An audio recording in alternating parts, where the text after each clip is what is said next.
Hello student, good morning बेटा। ठीक है बेटा, देखो हम एंटी नीट पेपर सॉल्यूशन के बारे में डिस्कस कर रहे थे। इस सीरीज़ को आगे बढ़ाते हुए आज के इस वीडियो लेक्चर में हम एंटी नीट पेपर नंबर 5 के बारे में डिस्कस करेंगे।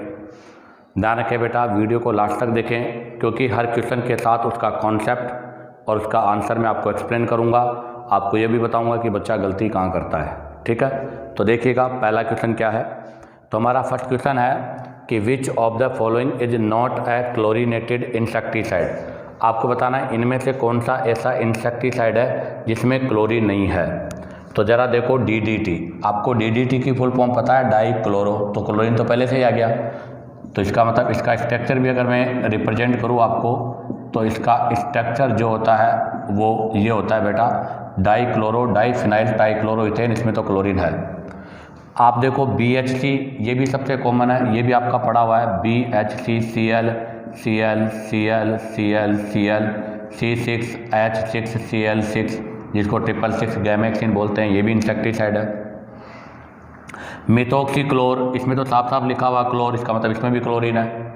बट आप जरा देखो पैराथायोन, इस पैराथायोन में क्लोरीन नहीं होता, थायोन लिखा हुआ है, साथ सल्फर है। और पैराथायोन में आपका जो क्लोरीन नहीं होने की वजह से इस क्वेश्चन का आंसर भी आपका C होगा। क्या होता है इसका स्ट्रक्चर, C2H2 होल ट्वाइज 12। तो इसका स्ट्रक्चर होता है C2H2 whole twice 2 P double bond SO ring और रिंग के साथ में NO। अब आप देखो इसमें कहीं भी कोई क्लोरीन नहीं है, इसलिए फर्स्ट क्वेश्चन का आंसर C होगा। अब आ जाएगा question number 9। When ethyl chloride, आपको गिवन है बेटा इथाइल क्लोराइड, ये इथाइल क्लोराइड है, ये अल्फा और ये बीटा, और ये बीटा पर आपका हाइड्रोजन है और ये इथाइल क्लोराइड है। इसका रिएक्शन करना है बेटा अल्कोहलिक एच। हमें पता है कि alcoholic H R the responsible for elimination reaction. अगर ये एलिमिनेशन रिएक्शन के लिए रेस्पॉन्सिबल है तो या तो ये E1 होगा या E2 होगा। तो बेटा E1 नहीं होगा, E2 होगा, बिकॉज हैलाइड इज 1 डिग्री। और कौन सा एलिमिनेशन होता है हमें ये भी पता है कि we know that it is the beta elimination. और अगर ये बीटा एलिमिनेशन है तो यहाँ से H और Cl रिमूव हो जाएगा, और बताओ किसका फॉर्मेशन हो जाएगा, CH2 double bond CH2 ethene का फॉर्मेशन हो जाएगा, और जिसका मोलिकुलर फॉर्मूला हो जाएगा C2H4।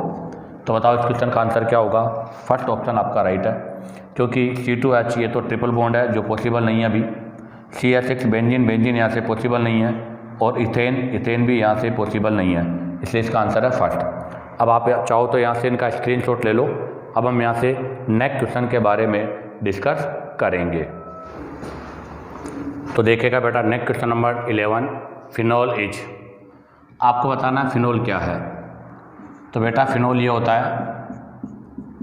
और जब यहाँ से एसिड चला जाए H+, अर्थात ये प्रोटॉन को रिमूव करेगा, प्रोटॉन को रिमूव करने के बाद ये फिनॉक्साइड आयन में कन्वर्ट हो जाता है, और फिनॉक्साइड आयन में 5 रेजोनेटिंग स्ट्रक्चर है, इसलिए हाईली स्टेबल है। अब देखो उसने कहा a base weaker than ammonia, an acid stronger than carbonic acid, an acid weaker than carbonic acid, a neutral compound.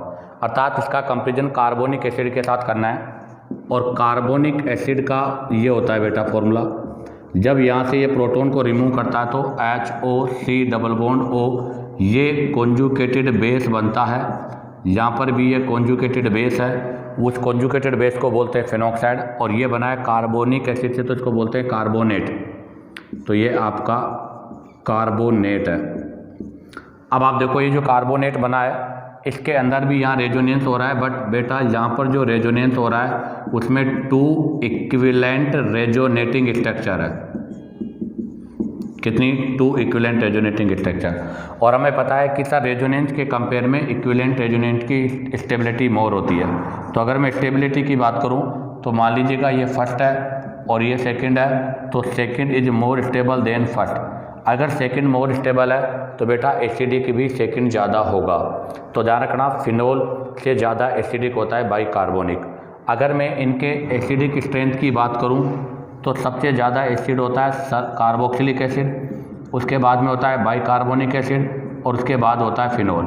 Resonance सभी के अंदर है, रेजोनेंस सभी में है, बट यहाँ पर क्या होता है अन इक्विवेलेंट रेजोनेंस होता है, यहाँ पर इक्विवेलेंट रेजोनेंस होता है और यहाँ पर भी इक्विवेलेंट रेजोनेंस होता है।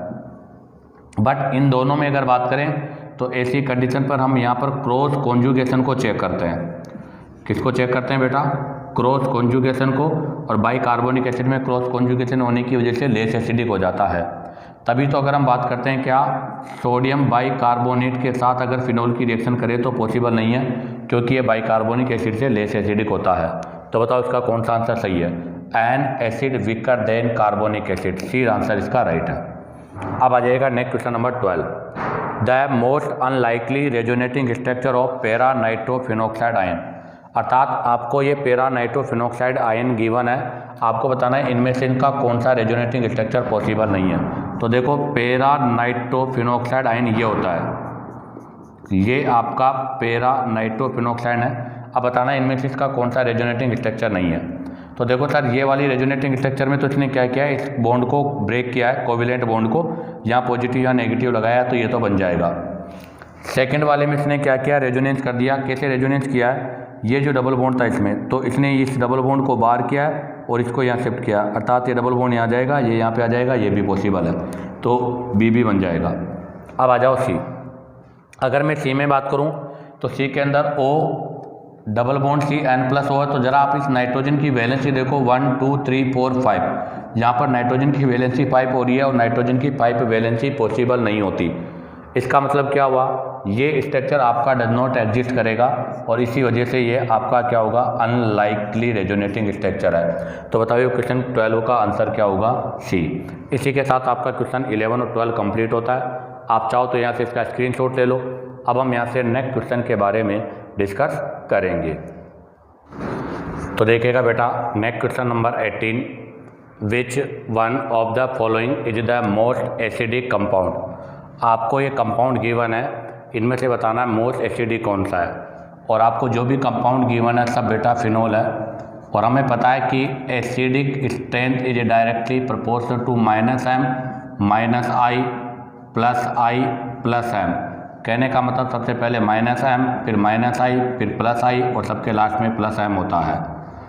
अब आप देखो फिनोल के अंदर इनके एसिडिक स्ट्रेंथ के बारे में आपको बताना है। तो फिनोल पर यहाँ पर ऑर्थो पर CH3 लगा हुआ है और CH3 का +i पर कॉन्जुगेशन +i है, जो कि अनफेवर में है। और अनफेवर में होने की वजह से यहाँ से जो आपका कॉन्जुगेटेड बेस बनेगा वो क्या होगा, लेस स्टेबल कॉन्जुगेटेड बेस होगा। यहाँ पर कोई भी चीज़ नहीं है, स्टैंडर्ड है, ओनली रेजोनेंस की एडवांटेज है, ओनली रेजोनेंस इसको हो रहा है। अब आप ज़रा देखो यहाँ पर पैरा पर क्या लगा हुआ, नाइट्रो, तो इसका -m -i है और -m और -i होने की वजह से आपका जो कॉन्जुगेटेड बेस है वो मोर स्टेबल है, मोर स्टेबल कॉन्जुगेटेड बेस है। अगर मोर स्टेबल होगा तो मोर एसिडिक भी होगा, क्योंकि ये फेवर में है। अब आप देखो डी ऑप्शन में, डी ऑप्शन में इसको बेटा पिक्रिक एसिड बोलते हैं, इसका कॉमन नेम है पिक्रिक एसिड। और आप ज़रा देखो NO2 NO2 NO2 3 NO2 8 ortho and para पर है, इसलिए इसको हाईली इलेक्ट्रॉन विड्रॉल ग्रुप अर्थात -i मिल रहा है। इस वजह से हाईली स्टेबल कॉन्जुगेटेड बेस होगा। और अगर हाईली स्टेबल कॉन्जुगेटेड बेस होगा तो बेटा ये हाईली एसिडिक भी होगा। तो इसका मतलब पिक्रिक एसिड की एसिडिक स्ट्रेंथ इनमें सबसे ज़्यादा है। उसने पूछा था कि इनमें से सबसे मोस्ट एसिडिक कौन सा होता है। तो अगर हम फिनोल में एसिडिक स्ट्रेंथ की अगर बात करें तो बेटा ये फिनोल है। अगर फिनोल के पैरा पोजीशन पर इलेक्ट्रॉन विड्रॉल होता है अर्थात -i होता है तो उसकी एसिडिक स्ट्रेंथ मोर होती है। इससे लेस होती है स्टैंडर्ड फॉर्म की, और इससे भी लेस होती है जब आपका इलेक्ट्रॉन डोनेटिंग ग्रुप हो EDG, जिसका +m हो। तो ऐसी कंडीशन पे बताओ अब इस क्वेश्चन का आंसर क्या होगा। तो बेटा इसमें सबसे हाईली एसिडिक होगा आपका पिक्रिक एसिड। अगर इनके ऑर्डर की बात करूँ तो डी के बाद में सी के बाद में बी और बी के बाद में ए। ऐसा क्यों? क्योंकि डी में 3 आपका नाइट्रो ग्रुप है, आपके सी में 1 नाइट्रो ग्रुप है, बी में आपका कोई ग्रुप नहीं है और ए में आपको +i ऑब्टेन हो रहा है, जो कि फेवर में नहीं अनफेवर में है। इसलिए इस क्वेश्चन का आंसर होगा बेटा डी। अब आ जाएगा next question number 19, what is the structure of L glucose. आपको इसमें एल ग्लूकोज का स्ट्रक्चर बताना है।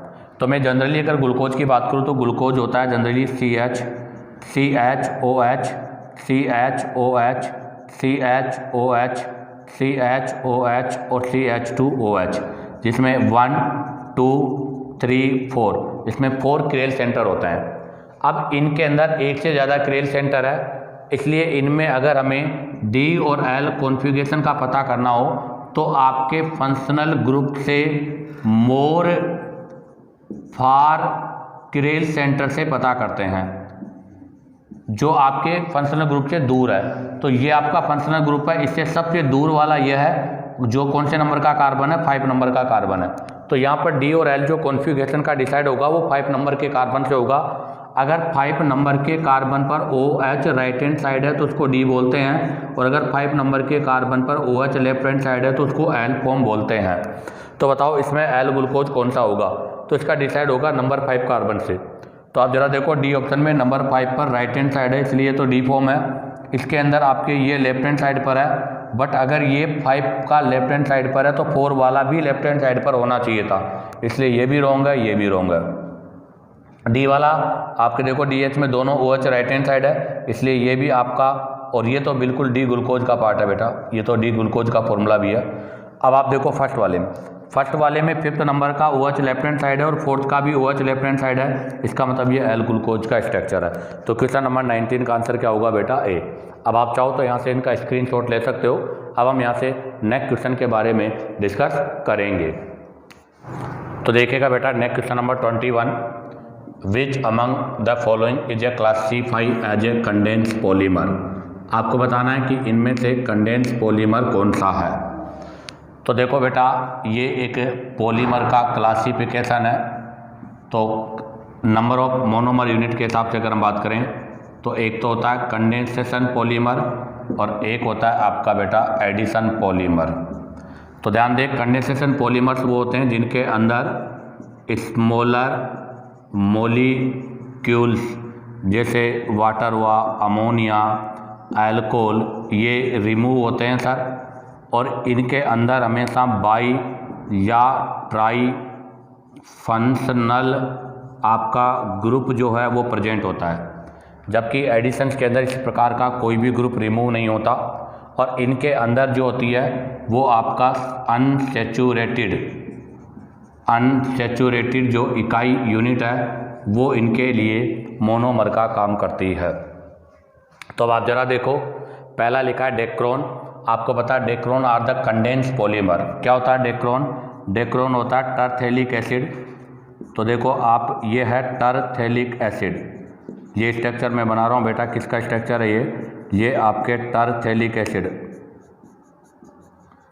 और इस टरथेलिक एसिड का रिएक्शन किया जाता है इथाइलिन ग्लाइकोल के साथ, ये इथाइलिन ग्लाइकोल है।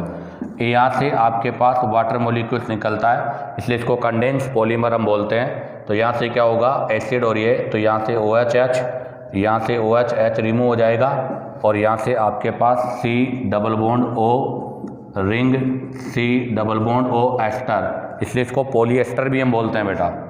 क्या बोलते हैं इसको हम? पॉलीएस्टर। तो ये पॉलीएस्टर फाइबर का फॉर्मेशन हो जाता है जो कि कंडेंस पॉलीमर है।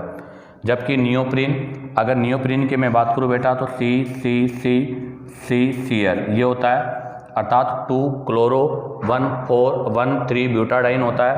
और जब इसका कंडेंसेशन मतलब पॉलीमराइजेशन हम करते हैं तो बेटा इसका जो पॉलीमराइजेशन होता है वो एडिशन पॉलीमराइजेशन का पार्ट है। तो इसका मतलब डेक्रेन इसका आंसर होगा, बी नहीं होगा। टेफ्लॉन की अगर मैं बात करूँ बेटा तो टेफ्लॉन में होता है CF2 double bond CF2 poly टेट्राफ्लोरोएथीन, ये भी आपका एडिशनल पॉलीमर है, जहाँ पर इसका एडिशनल पॉलीमर होता है और ये बन जाता है टेफ्लॉन। तो ये भी एडिशनल का एग्जाम्पल है।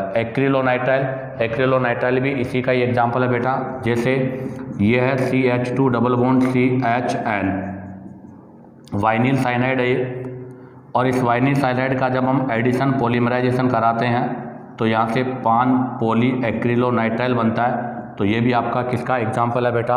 एडिशन पॉलीमर का है। तो ये भी एडिशन पॉलीमर है, ये भी एडिशन पॉलीमर है, बट डेक्रोन आपका कंडेंसेशन पॉलीमर है। तो बताओ इस क्वेश्चन का आंसर क्या होगा? डेक्रोन। अब आप चाहो तो यहाँ से इसका स्क्रीनशॉट ले लो। अब हम यहाँ से नेक्स्ट क्वेश्चन के बारे में डिस्कस करेंगे। देखिएगा बेटा next question number 25, acetone as और propanaldehyde can be distinct use by. अर्थात एल्डिहाइड और कीटोन में डिफरेंस करने के लिए हम कौन सा मेथड यूज करते हैं? न्यूट्रल FeCl3 नहीं बेटा, ये तो टेस्ट फॉर फिनोल होता है, इसलिए ये यूज नहीं हो सकता। टोलेंस रिएजेंट, हाँ बिल्कुल राइट, टोलेंस रिएजेंट है, बेनीडक्ट सॉल्यूशन है, फाइलिंग सॉल्यूशन है, बेनीडक्ट सॉल्यूशन है, फाइलिंग सॉल्यूशन है, टोलेंस रिएजेंट है, सिप बेस है, सिप बेस। सर ये वो रिएजेंट होते हैं जो एल्डिहाइड और कीटोन में डिफरेंशियल करने के लिए यूज होते हैं। सोडियम हाइड्रोजन सल्फाइड, ये बेटा आपके प्यूरिफिकेशन एंड सेपरेशन का मेथड है, जहाँ पर आपका बल्कि कीटोन जो है, बल्कि आपका जो कीटोन है वो इस टेस्ट को शो नहीं करता, तो कीटोन के बीच में डिफरेंस करने के लिए इसको यूज करते हैं। 2,4-DNP की बात करें तो बेटा ये टेस्ट फॉर कार्बोनिल कंपाउंड है, टेस्ट फॉर कार्बोनिल कंपाउंड। तो ध्यान रखना, neutral FeCl3 test for phenol है, 2,4-DNP test for carbonyl compound है, but Tollens reagent, Benedict solution, Fehling solution, Schiff base आपके एल्डिहाइड और कीटोन में डिफरेंस करने के लिए यूज होता है। तो इसका आंसर होगा B. Next question number 26, acetic anhydride is prepared in the laboratory by heating sodium acetate with. अर्थात आपके पास सोडियम एसीटेट है, CH3C डबल बॉन्ड OONA, ये सोडियम एसीटेट है। इसका रिएक्शन आपने X के साथ कराया लेबोरेटरी में, बताओ और किसका फॉर्मेशन हुआ है? एसिटिक एनहाइड्राइड, ये एसिटिक एनाइडाइड हो गया। तो बताओ इस एसिटिक एनाइडाइड के फॉर्मेशन के लिए हम यहाँ पर क्या यूज करेंगे? तो सिंपल सी बात है बेटा, यहाँ पर ये एक प्रकार से NSR हो गया, न्यूक्लियोफिलिक सब्स्टिट्यूशन रिएक्शन। आप यहाँ पर CH3C double bond OCl, acetyl chloride, acetyl chloride को यूज कीजिएगा, क्योंकि ये नेगेटिव है, यहाँ पॉजिटिव है, ये न्यूक्लियोफाइल इस पर अटैक करेगा, यहाँ से आपके पास क्या होगा? NaCl रिमूव हो जाएगा और एसिटिक एनाइडाइड का फॉर्मेशन हो जाएगा। तो ये it is the part of nucleophilic substitution reaction by SN2 mechanism. कौन सी मैकेनिज्म में किया होता है? SN2 मैकेनिज्म के अकॉर्डिंग, जिसमें आपका सोडियम एसीटेट जो है ये न्यूक्लियोफाइल की तरह बिहेव करता है। तो बताओ इस क्वेश्चन का आंसर क्या होगा? Ethyl chloride wrong, acetyl chloride right, concentrated isotope wrong, zinc dust wrong. तो क्वेश्चन नंबर 25 का आंसर होगा बी और 26 का आंसर भी होगा बी। अब आप चाहो तो यहाँ से इसका स्क्रीनशॉट ले लो। अब हम यहाँ से नेक्स्ट क्वेश्चन के बारे में डिस्कस करेंगे। तो देखिएगा बेटा, next question number 27, an unknown alcohol is treated with Lucas reagent to determine whether the alcohol is 1 degree, 2 degree, 3 degree, which alcohol react fastest and by what mechanism। ये reaction sir आपके question NEET में भी आ चुका है। पहले आपको ये बताना है कि आपके पास कोई अननोन सैंपल है, जैसे ये टेस्ट ट्यूब है, इस टेस्ट ट्यूब में प्राइमरी, सेकेंड, टर्सरी कोई सा भी एल्कोहल है, इसका रिएक्शन मैंने किया लुकास रिएजेंट ZnCl2 और कंसर्टेड HCl के साथ।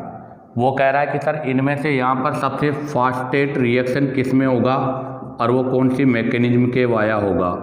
आपको पता है सर लुकास स्टेट जो होता है ये होता है differential between 1 degree, 2 degree and 3 degree alcohol. 1 degree, 2 degree और 3 डिग्री एल्कोहल में डिफरेंस करने का ये मेथड है। क्या होता है वो मैं बता दूं आपको कि जब हम एल्कोहल का रिएक्शन, अर्थात इसमें होता है, रिएक्शन लिख देता हूँ पहले, ये एल्कोहल है, इसका रिएक्शन आप करते हो कंसर्टेड हाइड्रोक्लोरिक एसिड के साथ, RX बनता है एल्किल हैलाइड, और इस एल्किल हैलाइड की यहाँ पर टर्बिडिटी अर्थात प्रिसिपिटेट फॉर्म। तो अगर आपका 1 degree alcohol, 2 degree alcohol, 3 degree alcohol, अगर 1 डिग्री एल्कोहल है तो बेटा टर्बिडिटी जो बनेगी आफ्टर 30 मिनट होगी। इसका मतलब ये क्या हो गया? लेस रिएक्टिव हो गया। और बेटा अगर 2 डिग्री है तो आफ्टर 5 मिनट होगी, और बेटा अगर 3 डिग्री है तो वहाँ पर आपकी जो टर्बिडिटी है वो इमीडिएटली होगी।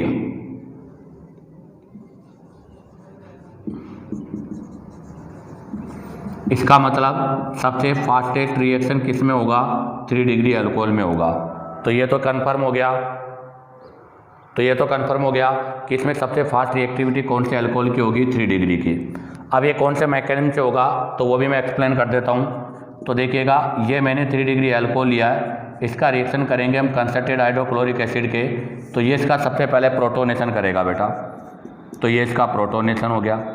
अब जैसे ही प्रोटोनेशन होगा, यहाँ से वाटर मॉलिक्यूल्स रिमूव हो जाएगा और यहाँ से आपके पास इंटरमीडिएट बनेगा, और बनने वाला इंटरमीडिएट कार्ब कैटायन जो कि हाईली स्टेबल है।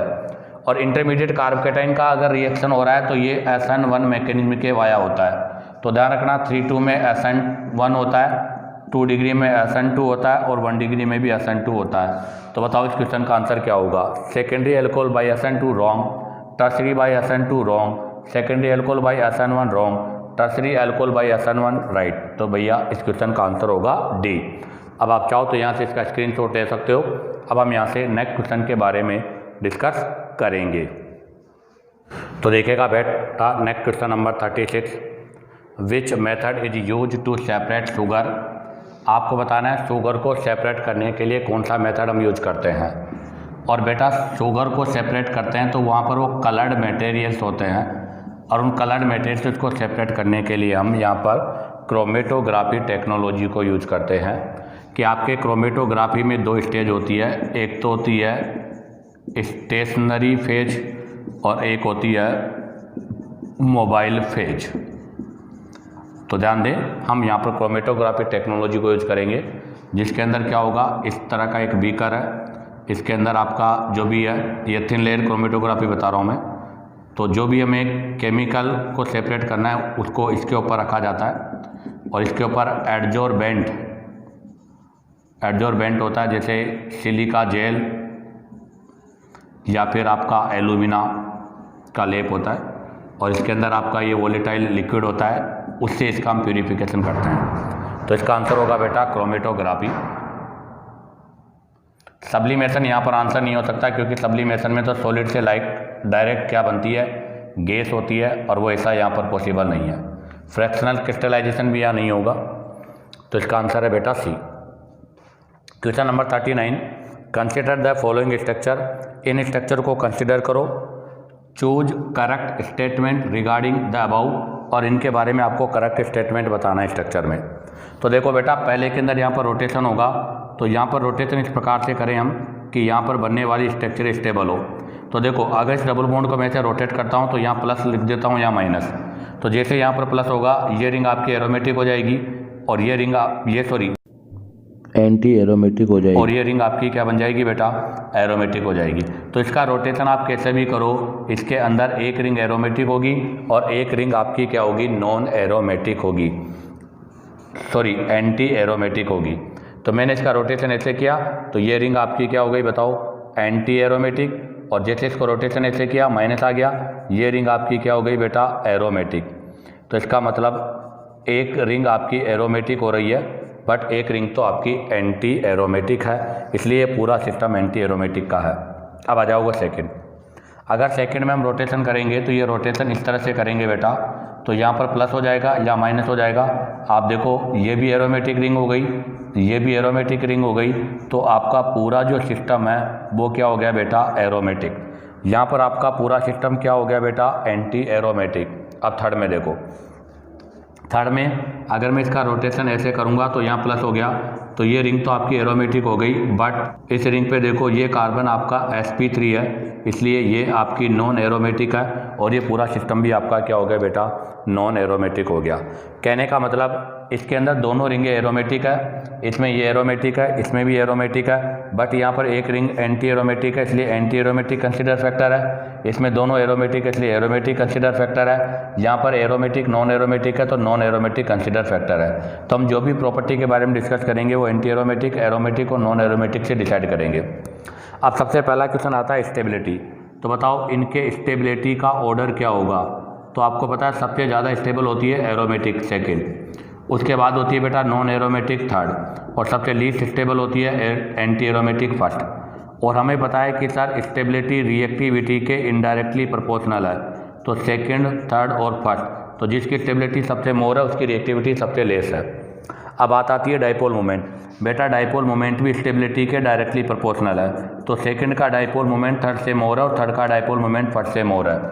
तो बताओ इसमें कौन सा आपका स्टेटमेंट राइट है। पहला, dipole moment varies as second third first, पहला आपका सही है बेटा। B, second is more stable than first, ये भी राइट है बेटा। Third, C is most reactive among three, बिल्कुल राइट है बेटा। फर्स्ट जो है वो तीनों में से सबसे ज़्यादा रिएक्टिव है, ये भी राइट है। तो इस क्वेश्चन का आंसर होगा बेटा D, all of the above, सभी यहाँ पर स्टेटमेंट आपके राइट है। अब आप चाहो तो यहाँ से इसका स्क्रीनशॉट ले लो। अब हम यहाँ से नेक्स्ट क्वेश्चन के बारे में डिस्कस करेंगे। तो देखिएगा बेटा next question number 42, CH3 CH2 CH2 CN H2 water के साथ इसका हाइड्रोलाइसिस करना है, वो भी इनकम्प्लीट। तो देखिएगा CH3 CH2 CH2 CN cyanide है, इसका हाइड्रोलाइसिस करेंगे इनकम्प्लीट। तो बेटा इसके इनकम्प्लीट हाइड्रोलाइसिस से एमाइड का फॉर्मेशन होगा। क्या बनेगा बेटा? अमाइड का फॉर्मेशन होगा। कैसे होगा? देखो आप C ट्रिपल बॉन्ड N है, तो यहाँ पर क्या होगा आपका ट्रिपल बॉन्ड से जो है O और इस पर क्या हो जाएगा H2, तो ये बन जाएगा C double bond O NH2। अब आपका ये जो अमाइड बना है बेटा, इस अमाइड पे रिएक्शन करना है Br2 प्लस KOH का। इसका मतलब ये हो गया हाफमान ब्रोमाइड डिग्रेडेशन रिएक्शन, और it is the responsible for 1 degree amine, चाहे वो एलिफेटिक हो और चाहे एरोमेटिक हो। Both aliphatic and aromatic 1 degree amine के प्रिपरेशन का बेस्ट मेथड है। और एक चीज़ और ध्यान रखूँ, बता दूँ आपको कि सर यहाँ पर जो भी आपका प्रोडक्ट बनेगा डिसेंडिंग सीरीज में बनेगा, अर्थात लेस कार्बन कंटेनिंग होगा, क्योंकि यहाँ पर CO2 रिमूव होती है और CO2 के रिमूव होने की वजह से इसको डिकार्बोक्सिलेशन भी बोलते हैं। तो ज़रा देखो आपके एमाइड में 1 2 3 4 कार्बन है, यहाँ से CO2 में कन्वर्ट हो जाएगा, तो आपके पास जो एल्कीन बनेगी वो 3 कार्बन की अमाइन होगी, तो ये 1 डिग्री अमाइन का फॉर्मेशन होगा। कैसे होता है रिएक्शन, तो मैं बता दूँ आपको। तो C और CONH2, इसका रिएक्शन करेंगे हम Br2 प्लस 4 मोल KOH के साथ। जब रिएक्शन होगा तो CCCNH2, ये तो बन जाएगी अमाइन। आपका जो K और Br 2 बन जाएगा KBr प्लस K2CO3 प्लस का 2 मोल वाटर का फॉर्मेशन होता है। तो ध्यान रखना बेटा, ये रिएक्शन विद बैलेंस आपको लर्न होनी चाहिए, क्योंकि एग्जाम में बैलेंसिंग के साथ पूछा जाता है इसे। तो बताओ कौन सा आंसर सही है? 1 2 3 4 नहीं, 1 2 3 NH2। तो बेटा इसका फर्स्ट आंसर राइट है, जिसमें 3 कार्बन के साथ NH2, 1 2 3 और NH2। अब आ जाएगा नेक्स्ट क्वेश्चन नंबर 45 नंबर का क्वेश्चन है। एल्कीन पर Cl2 प्लस 500 डिग्री सेंटीग्रेड। देखो बेटा Cl2 अगर इन डार्क अर्थात विदाउट हीट हो रहा है, विदाउट हीट या विदाउट लाइट के साथ होता है एल्कीन पर, तो ऐसी कंडीशन पर तो बेटा इलेक्ट्रोफिलिक एडिशन रिएक्शन होता है।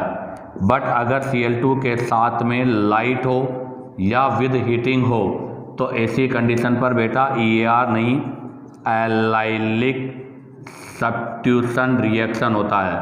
तो ये EAR और एलाइलिक सब्स्टिट्यूशन में डिफरेंस है। हालांकि रिएजेंट दोनों में सेम है, वहाँ भी Cl2 लेते हैं, यहाँ भी Cl2 लेते हैं, बट यहाँ पर डार्क या विदाउट हीटिंग होती है, जबकि यहाँ पर हमें हीटिंग करना होता है या लाइट लेनी होती है। तो अब आप ध्यान दें, EAR होगा तो यहाँ पर तो इंटरमीडिएट कार्ब कैटायन बनता है, और एलाइलिक सब्स्टिट्यूशन में आपका इंटरमीडिएट फ्री रेडिकल बनता है। तो यहाँ पर इंटरमीडिएट फ्री रेडिकल बनेगा, यहाँ पर कार्ब कैटायन बनेगा। तो यहाँ पर अभी ये एलाइलिक सब्स्टिट्यूशन के लिए रेस्पॉन्सिबल है। तो बताओ रिएक्शन क्या होगा? तो C डबल बॉन्ड CH2H, जब इसका रिएक्शन Cl के साथ करेंगे Cl2 के साथ, तो Cl2 में से बेटा Cl फ्री रेडिकल बनेगा। ये फ्री रेडिकल क्लोरीन को रिप्लेस कर देगा, क्योंकि ये आप ज़रा देखिएगा कौन सा है, एलाइलिक कार्बन है, और ये एलाइलिक कार्बन के हाइड्रोजन को रिप्लेस कर देता है, और यहाँ पर CH2Cl का फॉर्मेशन हो जाएगा। अर्थात इसमें आपका प्रोडक्ट क्या होगा? Allylic chloride. तो बताओ कौन सा आंसर राइट है? फर्स्ट रॉन्ग है, सेकंड आंसर आपका राइट है। इसी के साथ बेटा आपका ये NTA NEET paper number 5 organic chemistry solution complete होता है। उम्मीद करता हूँ कि आपको वीडियो पसंद आया होगा, क्योंकि मैंने आपको हर क्वेश्चन को उसके कॉन्सेप्ट के साथ एक्सप्लेन किया है। अगर बेटा आपको वीडियो पसंद आया हो तो लाइक, सब्सक्राइब और शेयर करो, ताकि आपको न्यू नोटिफिकेशन मिलता रहे।